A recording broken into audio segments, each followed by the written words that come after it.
緊急消息！緊急消息！阿平的肚子突然開始出現剧痛，難道阿平馬上就要生了嗎？可萬萬沒想到的是，阿平就快要生了，還挺着個大肚子跑到大山裡挖生薑，只為給未出生的孩子多賺點奶粉錢。天剛蒙蒙亮，阿平也不捨得吃早餐，背着籮筐就朝着大山裡走去。今天他的目標很明確，山溝裡的生薑熟了，他要去摘點生薑拿去集市上換錢。這是阿平之前採摘蔬菜時順帶在山裡種下的，周圍還圍了一些欄杆。阿平平時也沒過多的時間來打理，所以生薑長得並不大，但好在沒有噴灑各種農藥，在口味上卻比普通的生薑好上很多。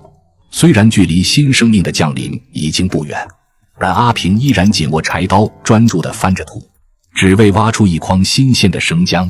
曾經他也有完整的家庭，可如今婚姻的終點已然到來，但他沒有逃避，没有頹廢。經過1個半小時的勞作，他終於挖滿了一整筐沉甸甸的生薑。背上籮筐那一刻，他幾乎傾盡了全身力氣。走了一段山路後，他終於來到了鎮上的集市。因為來得晚，攤位早被占滿，他只能蹲在一個不起眼的角落，把薑一一擺好。他主動與每一位路人打招呼，生怕錯過任何一個可能買下生薑的人。功夫不負有心人，幾位阿姨被他的熱情打動，他們一看薑皮上還很濕潤，就知道這些薑剛從地裡挖出來不久。看着阿平挺着個大肚子，阿姨們忍不住關心起阿平，甚至還傳授着阿平生孩子的經驗。而阿平一邊賣着薑一邊耐心聽着，沒用多長時間，他的一整筐生薑就所剩無幾。隨後他將借來的秤還給邻攤的大姐，提起空籮筐繼續趕路。回到庇護所後，阿平找了個小板凳坐下，開始給菠蘿削皮。一會兒功夫，鮮嫩多汁的菠蘿就削好了，酸酸甜甜的滋味讓阿平吃得格外滿足。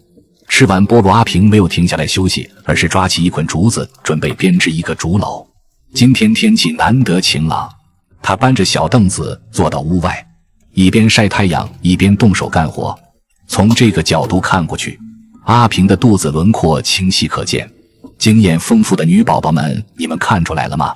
猜猜阿平肚子裡是男寶還是女寶？阿平現在的狀態看着似乎已經接近臨盆，確實讓人既緊張又期待。